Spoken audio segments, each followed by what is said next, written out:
खुलुमबाय नोंथांमोनखौ बयखौबो बरायबाय दिनै 18 जानुवारि 2023 बारायजाबाय बुधबार फैदो दिननि खौरांफोरखौ बेखेवनोसै। बाक्सा डिस्ट्रिक्टनि सिङाव थानाय मैनामाथा ओनसोलनि माखासे सेंग्राफोरा मानासनि बिकि दैमायाव नावजों दावबायनाय समाव बिसोरनि नावा दैमा गेजेराव जाब्रबथाय जानानै नावा दैमायाव गबोदोंमोन। उनाव बर' सेंग्राफोरा दैमा गेजेराव हालाय हाफाय उसुगुदु जानानै गाव गावनि जिउखौ रैखा खालामनो हादों। नाथाय गुबुन सासे बर' सेंग्राया दैमानिफ्राय ओंखारबोनो हायासै, अदेबानि दैमायाव गोमादों। गोमानाय सेंग्रानि मुङा जाबाय सिजौ खेरखातारि, 22 बोसोर बैसोनि, मैनामाथा ओनसोलनि हिलासिगुरि गामिनि थागिबि। मोनसे गिथाव बाथाव नुथायखौ नुनो मोननाय जादों। डिब्रुगड़ डिस्ट्रिक्टनि सिङाव थानाय सानसापारायाव सासे गथ' गोरलैनि खर' बाहागोखौ लामा गेजेराव बोखांनो हादों। गिबियावनो बे गथ'नि खर' बाहागोखौ लामानि मानसिफोरा नुनो मोननानै लकेलनि मानसिफोरनो खोन्थानायाव ओनसोल नाङैनो गिखांनाय फोरमायदोंमोन। उनाव लकेलनि मानसिफोरा CCTV केमेरायाव नायनायाव गथ'नि खर' बाहागोखौ लामानि सैमाफोरा अरखांना लाना फैनायखौ नुनो मोननाय जादों आरो बे गथ' गोरलैया 1 सप्ता जाबायमोन होननानै बुंदों। उनाव बे जाथायखौ पुलिसनो खौरां हरनायाव जाथायसालियाव पुलिसा फैनानै जाथायनि सायाव नायबिजिरनाय जादों। नाथाय बे गथ' गोरलैया सोरनिमोन, सोरनि गथ'मोन बेखौ दासिमाव रोखा खालामथ'नाय जायाखै। कंग्रेस हान्जानि गोख्रों दैदेनगिरि गर्जन मुसाहारि बिथांनि गोख्रों बिबुंथि। आसामाव कमतापुर रायजो जानायनि सिगां बड'लेण्ड रायजो जागोन। मानोना बड'लेण्ड दाबि खालामनाया 50-60 बोसोर बारलांबाय। नाथाय आसाम सोरखार आरो भारत सोरखारा बड'लेण्डखौ दासिमबो होनो हायाखै।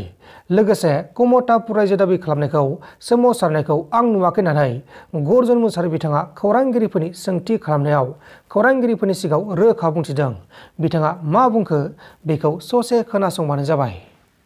কমতাপুর এনেকা কথা নহয়, কমতাপুর হওয়ার আগতে বদলেণ্ড হব। কারণ ইমান দীর্ঘদিনীয়াকে আমি 50-60 বছর বদলেণ্ড আন্দোলন করে আছে, ভারত সরকার অসম সরকার বদলেণ্ড দিব পারা নাই। কমতাপুর মই আন্দোলনে দেখা নাই। এই গতিকে কমতাপুর এনেকা নহয়, কমতাপুর হওয়াত গর্জন মশাহারি কোনো সুবিধা নাই। কিন্তু এই বদলেণ্ডটো বিভাজন কৰি অসমখন বিভাজন কৰি কমতাপুর আমি নামানো।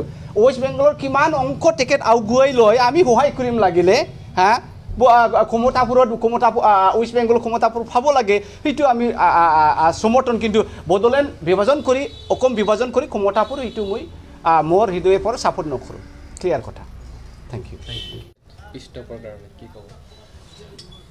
ফিষ্টকটো সদায় আদৰণীয় এটা কথা হয়। তেখেতসকলে আহক চিজফায়াৰ লওক। আজিকালিৰ যুগত, এই হাইটেক যুগত ভাৰতবৰ্ষৰ সেনাৰ লগত যুঁজিব কোনো উগ্ৰপন্থী নিঠিকে। এইটো একেবাৰে মিছা কথা আৰু সেইবিলাক ভাবিও লাভ নাই।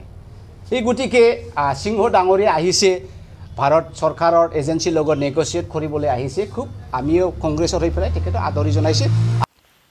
मोनसे दुखुनांथाव खौरां। लकेल कुम्फुनि मुंदांखा एक्टर महेश तिवारी बिथाङा बे बुहुमनिफ्राय अराय समनि थाखाय हरखाबै रुंसारि जालांबाय। बिथाङा थांनाय गोलाव समनिफ्रायनो केन्सार बेमारजों जुजिगासिनो दंमोन, नाथाय जोबथायाव रैखा खालामनो हायासै। बिथांनि हरखाबै रुंसारि जानायाव आसाम नाङैनो दुखु मोननाय फोरमायदों। गिथाव बाथाव गावलायनाय जाथाय जादों।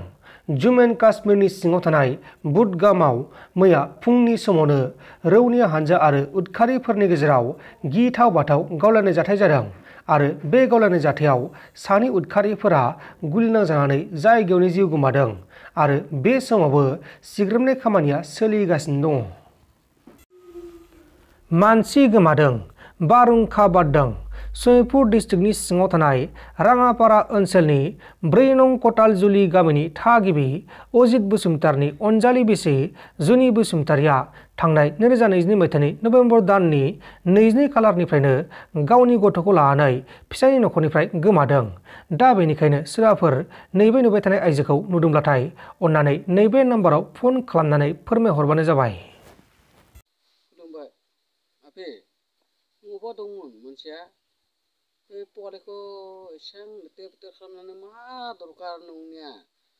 नों नङाबा थाखा फैसानि माबा कठिन जादो ना माबा जादो ना लेंगार फेगारनायनिफ्राय माबा जादो एसे नाजानाय खुंजादों मानो थांनांगौ नों हा नों जेराव खालाब जेने तेने फै पवारखौ लानानै नोंथांमोन दासिमनि माखासे खौरांफोरा बेखिनिनोमोन। बेखिनिसिम नायनायनि थाखाय नोंथांमोननिसिम रोजा रोजा साबायखर। गोजोन्थों एसेनोसै। जै बर' हारिनि।